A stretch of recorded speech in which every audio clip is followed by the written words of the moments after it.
Greg, Hello. take us home. For 25 years, one question has haunted the galaxy.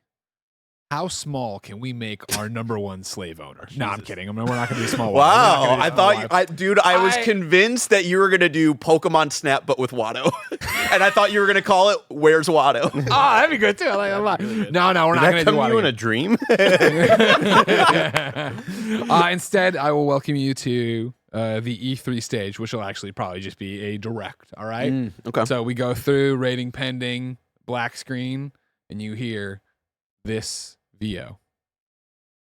The attempt on my life has left me scarred and deformed. But I assure you my resolve has never been stronger. The war is over, the Separatists have been defeated. And we don't like the Separatists, do we, folks? And the Jedi Rebellion has been failed.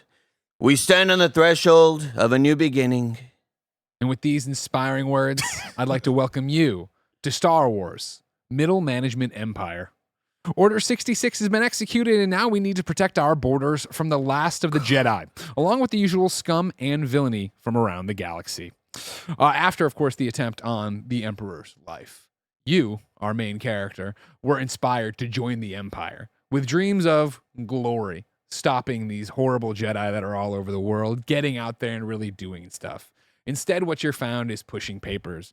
We are making a management sim here. This is in the vein of Papers, Please. Kevin, I have a trailer from that if you want to toss it up so people can see it. Same kind of very minimalist art style as well as what we'll be doing here, right? I was so close to doing something like this. Yeah. The idea is that you are in the podunk town of Tatooine. Nothing's going on. Bunch of moisture farmers, right? But after, of course, all this Jedi business, we are on the hunt for all of these different Jedi that are out there. So you sit there and look through people's passports and the space passports and their things and figuring it out. You look for the inconsistencies of what they're doing, where they're going. Of course, you are looking for the Jedi. That is the main goal, but we're looking for smugglers as well. We're looking for enemies of the Empire. You're looking for stories that don't check out, discrepancies. I think there could be a fun X-ray thing in there as we're going, right? On top of this, there's going to be a gameplay mechanic of bribery. Of course, you are the Empire. This is this thing. Do you want to actually dedicate your life to the Emperor's moves, or do you want to make some money on the side that I think you could then also invest in upgrades to your equipment that you're using, right?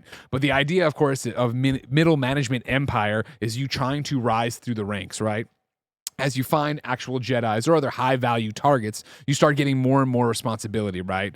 Now, suddenly, as people come through, you're seeing information about them, reading about their stories, and maybe recruiting them to join the Empire and be part of that so that you can build your own team, these small squads, right, that you're then able to send out on missions. These missions have high risk, high reward things, low risk, low reward as well. But you're trying to break out of the dead end that is Tatooine to get out more. Of course, I am just aping Peace Walker's Outer Ops. If you want to toss that up, Kev, I threw that out there if you're not familiar. But the idea that you are still checking people in as they do, but you're recruiting, getting people available. You're building out a thing with, the S to F rankings of who these people are so you can then send them out on these missions, build these things, get the rewards that come with them, continue to climb up and climb up and climb up, right?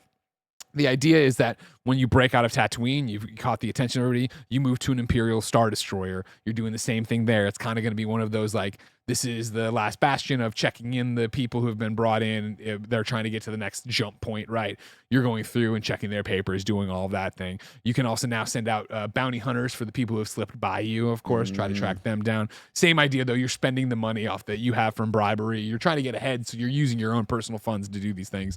I think there's also a lot of sections for power-ups and things like that, of that nature to go for it, right? But eventually, of course, the goal is to get to the Emperor's HQ. I as a casual Star Wars guy, think Death Star, but I know the Death Star doesn't exist yet. So wherever, it would be the Emperor, Coruscant. Coruscant, Yeah, okay, yeah. you're there, and it's basically now you're running Secret Service type shit, right? Where it is, The whole ISB. city's a planet. Yeah. you're checking the highest people. Now there's real skin in the game. Why do they want to talk to the Emperor? You're trying to get, the Emperor out for his speeches and shit like that. So you have to make sure nothing crazy is going on there, Secret Service style. But it's all paperwork and this and planning and looking for discrepancies and looking for the things that could go wrong. Again, very basic. I see it as a mobile game, a Switch game, a console, a PC, you know what I mean? But it's meant to be played anywhere, anytime. It is a management sim. It is meant to be jump in, have some fun with. And obviously, what I put down here, I've talked about Air, I've talked about story premise, genre management thing, mini games, the whole thing's a mini game, right? Yeah. But the special sauce to me is humor. where it's like, you know, we're doing something that is very different, right? Like Yeah. I think even from the beginning, like I want it to be that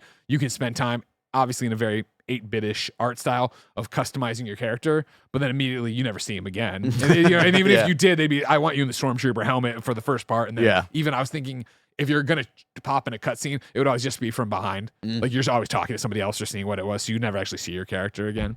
And the developer I'd want to give this to is Bithell Games, Mike Bithell. And his Oh, team. shit. cool. Yeah. Obviously, Thomas Was Alone, Solitaire Conspiracy, John Wick Hex, but British, so they know the Empire already. They can speak like them, which is very important. But you know, Mike knows humor so well, and that dry British humor I think would go really far to making what I want this game to be. That's incredible. Cult of the Lamb.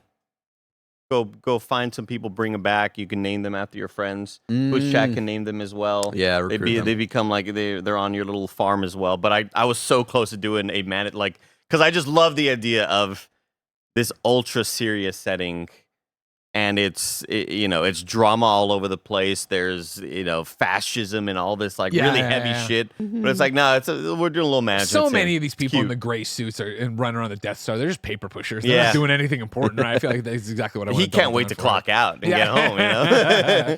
I would love like if your for your game if your kind of rival was Thrawn, because this would be around the time that Thrawn comes into the Empire as well. But like they like with like your humor thing of like they just make him like a big sassy bitch. Yeah. Trying to compete for him. You could even play with that of like, I know there's like actual history to it, but you could play with it of like making it kind of like Pokemon with your rival. So like Thrawn's there from the very beginning, working a similar shitty. He's on the other shitty booth doing it, and you're both climbing the ranks, trying to get to be the Emperor's chosen one.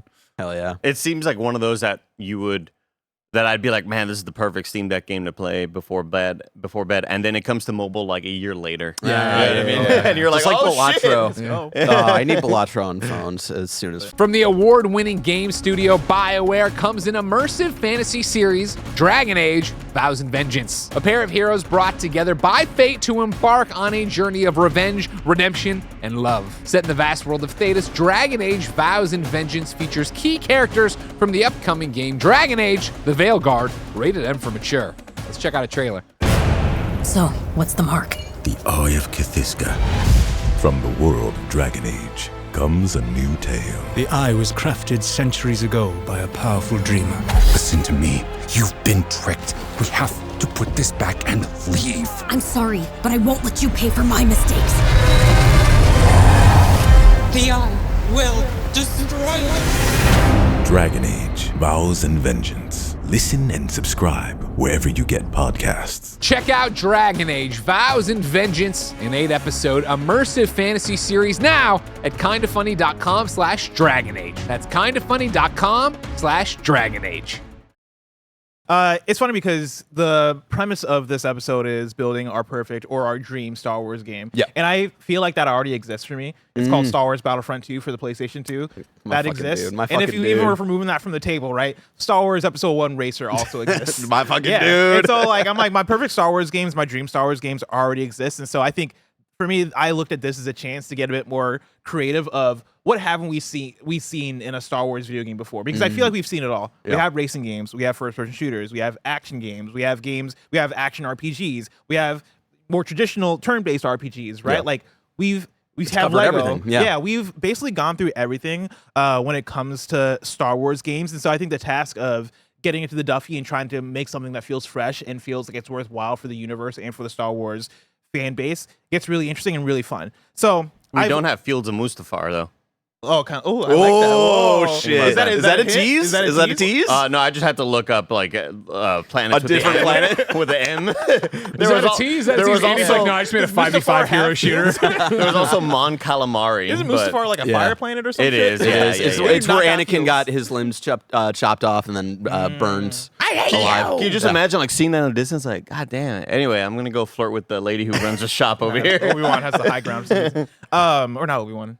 Who was he fighting? Yeah, Obi-Wan. Was You it nailed it. Obi-Wan? You okay. fucking nailed it, dude. Well, that comes back to a thing for me when it comes to this premise, because you're right as far as like my relationship with Star Wars video games. I really like playing Star Wars video games. I've had them throughout my life. Star Wars movies, TV, media in general, I am way more of a casual. I've Right. watched the movies. I've actually not seen the prequel trilogy because people tell me how terrible it is, and I tried watching. Well, that's it. funny because if you hang out with Yusuf enough, he'll eventually tell you Oh, how yeah. Phantom Menace is the best of the Star Wars movies. But like, I even tried. I started watching Phantom Menace, and I think I've probably seen parts of it as a kid, and I just Yeah. blocked it out of my memory. But yeah, no, I'm not like done an official watch through of the prequel trilogy. There's like out of the modern Star Wars shows, I've probably seen half of them. I've not seen Bad Batch. I've not seen Right. Acolyte. Acolyte. You right? gotta hurry. I've seen. It might not be around much longer on Disney Plus. You gotta hurry. I've seen Andor, I've seen Obi-Wan, so it very much is like pick and choose for me Right. as far as how I interact with Star Wars. I kind of mixed around some of these categories in terms of how I want to approach this pitch.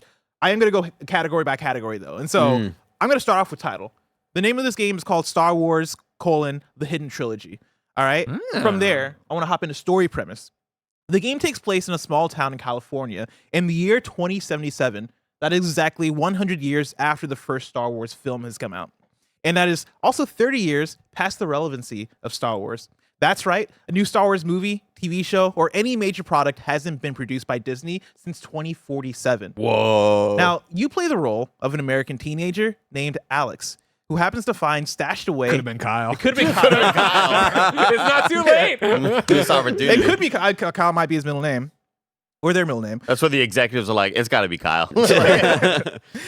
Alex happens to find stashed away in their attic old dusty film.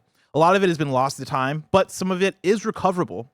Now, as you sort through the recoverable film clips, you come to discover that these are actually raw, unedited scenes of a lost Star Wars trilogy.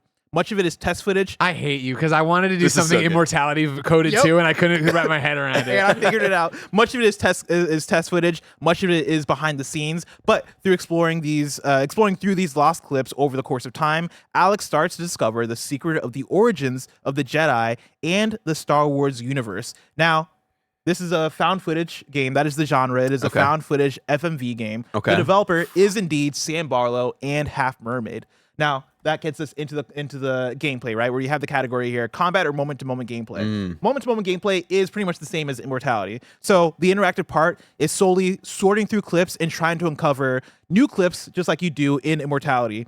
You can freeze frame any clip and click on anything to transfer you to the same keyword on another clip. So, for example, if you're watching a clip and you see a yellow lightsaber, if you click on it, you're then taken to a different clip that also has a yellow lightsaber. It is randomized, but you are going by keywords. And so if you see something that is, Damn, you know, Plo Koon's in this, huh? yeah, Flows like Rose. if you see what are those little guys called? Jawas. The porgs? Yeah, if you see a now Jawas. Oh, Jawa. Or if you Okay, see a okay. porg, right? Yeah. If you see it, you click on it, you get taken to another clip with that same exact subject in it. If you see a droid and click on it, you'll be taken to a clip with that same droid. This even works with captions. And so the goal is to uncover all the clips by using keyword association. Now, going back to the story premise, like I mentioned, Alex starts to discover the secrets of the origin of the Jedi and the Star Wars universe. And so regarding the era this takes place in, this is going to take place in the dawn of the Jedi. Oh, okay. Yeah, Okay. so that is, before the reign of the Empire, before the fall of the Jedi, before the High Republic, before the Old Republic, there was the dawn of the Jedi, which, as far as I understand, hasn't been explored as much. That's going to be James Mangold, I believe, is the one directing a movie where that's going to be like a grand epic of exploring that era. Yeah. And like, according to this video game, things with that movie might have gone awry. Maybe it didn't come out. But if I want to explore a bit more of the dawn of the Jedi, right? I have a wiki Where would I open go? here.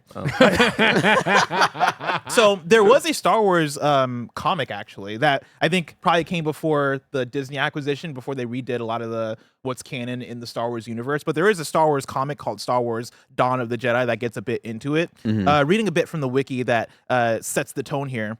Star Wars Dawn of the Jedi is a comic book series from Dark Horse Comics, written by John Ostrander and penciled by Jan Duursema, the creative team behind Dark Horse's critically acclaimed Star Wars The Legacy series. Now, the Dawn of the Jedi is set almost 26,000 years before Star Wars Episode 4, A New Hope. And the series focuses on the Jedi. It's like JE:DAII, which I assume Okay. just pronounced Jedi, but it's the Jedi Order, a group of Force sensitives on the planet Tython, who were the predecessors of the Jedi Order. Aside from the beginning of the first issue, Dawn of the Jedi is primarily set in the year 25,793 BBY. It is in a time before the polarization of the light and dark sides of the Force, and the series is the first to be set before the Republic. A lot of what this movie, this in-game film, this in-game trilogy is going to be pulling from these things. All right, we're before the light side and the dark side. We're before the establishment of a lot of the formalities of who the Jedi are. You are getting the actual origins of the Jedi. You're getting the like the origins of, or maybe not the origins, but I guess early Force usage, right? You're getting like where a lot of the modern or current understandings of what the Jedi are, who the Jedi are, what the Force is, all this stuff is coming from. That is what this trilogy is set around. You find out like Jesus was the first Jedi. Yeah, exactly. Wow. Well, we want to get into that. Oh, okay. Enjoy your wine. This is just water. It's wine. That's how we did it. That's how we did it. So the main character of this game, like I mentioned, is a character named Alex. This is spoilers. Toward the end of the game, you come to understand that Alex is actually George Lucas's great-great-grandchild. God damn it. Love it. Yeah, that's only revealed at the end of the game. That is why you have these old film materials stored inside your attic. That brings us to the special sauce of the game. Okay. The special sauce. There is a secret storyline going on behind the scenes, similar to Immortality. Yeah. Alongside clips from the Hidden Trilogy, you're treated with behind-the-scenes footage featuring the film's creators, including George Lucas. Within the secret storyline, you're teased of a supernatural layer to Star Wars creation, with the implication that the Force might not just be a fictional creation of George Lucas, but something that runs through the bloodline of the Lucas family. So we're having a little bit of fun there. Love it. Then finally, you have your minigame. If you put in the Konami code at any point, you can play Star Wars Arcade. Oh, that's cute. That's That's the cute. minigame. I like that. What's the twist? What's that scary twist? Yeah. Did you think beyond that? Loosely, it's the thing where I'm thinking about this game like it actually exists, and I'm gonna play it someday. So I'm like, I'm not trying to spoil it for myself, but I think it does become a thing of Alex, the character you're playing as, again, watching these clips and getting into the mystery of like, oh, what's up with George Lucas and his obsession with the Force? You start to go down that rabbit hole of like clips getting more and more weird. You might see George Lucas move a thing with his mind a little bit and go, oh, Like that's the behind the scenes making of footage. yeah, or, or like yeah, George, yeah. like somebody, he's like having a creative disagreement with somebody. He knocks over like a script and he grabs it Yeah, and like grabs stays it. in midair and everybody's Whoa. like, what the hell? Or like Dude, a stage light's about to fall on somebody. It's like, yeah. Like the scene I'm thinking of is behind the scenes of George Lucas, and let's say the director, because maybe George Lucas isn't directing, maybe he's consulting or something, but he's talking to the director of the upcoming film that you're talking about that James takes place Mangold. here. He's talking to James Mangold, and James is like, but I think it should be like this, and George Lucas is like, I think it should be like this, and James Mangold's like, you have a point, it's gonna be like that, right? Like He did the things like Jedi that. hand wave for audio audiences. He did the Jedi hand wave. So did Yeah. Jesus when he turned the water into wine. Exactly. And so Oh, see, I thought he was convincing the person that it never was. I thought he was convincing the person that it tastes like wine. Yeah, that's what it it was a is. glass of water, and you go, I turned your water into wine. It's still just water. It's wine. Okay, gotcha, It's wine. gotcha. That's 'Cause not I one was of their thinking- Jedi powers. Yeah, okay, perfect. I love that But because yeah. I imagine like the Jedi hand wave was turning to the water to wine. I was like, that's not how the mind trick works, Sure. but that's great. So it basically also culminates with, you start to get the hints and they get more and more overt as it goes of like George Lucas has superpowers. And then the credits roll. Post credits is like Alex like accessing their powers, right? Oh. Alex like moving a cup or some shit with their mind. Okay. And The little so kid with the broom at the end. Exactly. the thing that I'm interested with this, especially someone on the outside looking into Immortality, that was a game I never really played. Uh-huh. Are you doing?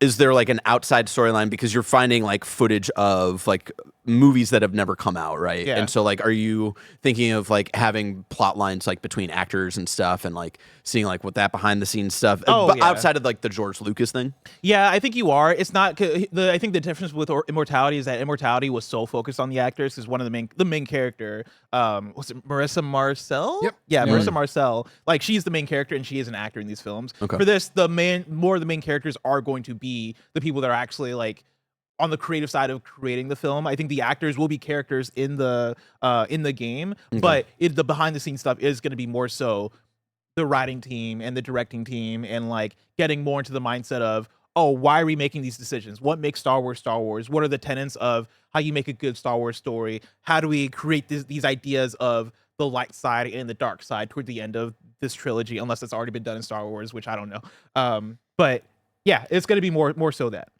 Who, top of mind, I know this is like a from the hip kind of thing, Yeah. making you think on the spot. Who would you want to kind of be your lead actor or actress Like, in all of this? so when you say lead actor, are we talking Because about? Manon Gage, like that was a pretty like I mean, she's incredible. she's incredible. And she has a relationship with Sam Barlow. I guess the question is, when you say main character, are we talking about Alex as the main character, or are we talking? Because in my mind, Alex is first person. You don't hear them speak. Yes. And And so so- I'm thinking of like You are who's- Alex. Who is Yeah. the kind of center point in all of the footage that you're watching, if there is one? Yeah. Ooh, that's a good question. Because ideally, I mean, it'd be dope to have George Lucas, but I think if we're being realistic, George Lucas is not going to star in this video game. So I think you get somebody to play George Lucas. Okay. Okay. So the- You just need somebody that can be filmed from like maybe the waist down first person view. Because what happens at that's the end good. of it? What happens at the end? The big like the final kind of big twist where you're kind of like having all these revelations is suddenly you are looking through the eyes of the person of Alex. yeah. And then they put their hand up to the VCR and the tape comes out on its own and credits hit. cut to black. yeah. Maybe before the tape comes out, so like Inception style. Yeah, make Yeah. you Leave it up think. to the user interpretation. Yeah. Are they crazy or sports Yeah. real? I think the most important characters are going to be whoever's playing George Lucas, which I don't have anybody off the top of my head. And also Zach Ryan. this is well, I guess this game could be made today. But yeah, I'm like, who could play that? And then also the main character in the trilogy, they're going to be recurring. Who's your main Jedi? You know. my main Jedi, which is to be seen. Nick Scarpino does like a 30% good Joe Biden impression, which I think could be like a 10% good George Lucas. Where he's just talking like this, and Star Wars, you know, poetry. Sounds like Ray Romano doing George Lucas. You know what? I'm gonna say that at this point, Sam Barlow and Half Mermaid, they're one of the they're already in my heart one of the top developers in the world. But like at this point, right? Like everybody knows them. They have all the money to work with. Yeah. And they got Zendaya. Oh Zendaya, shit! Zendaya's playing the main character here. Goddamn. Ooh, George Lucas is George Clooney. Oh. George Clooney is George Lucas. That'd be interesting.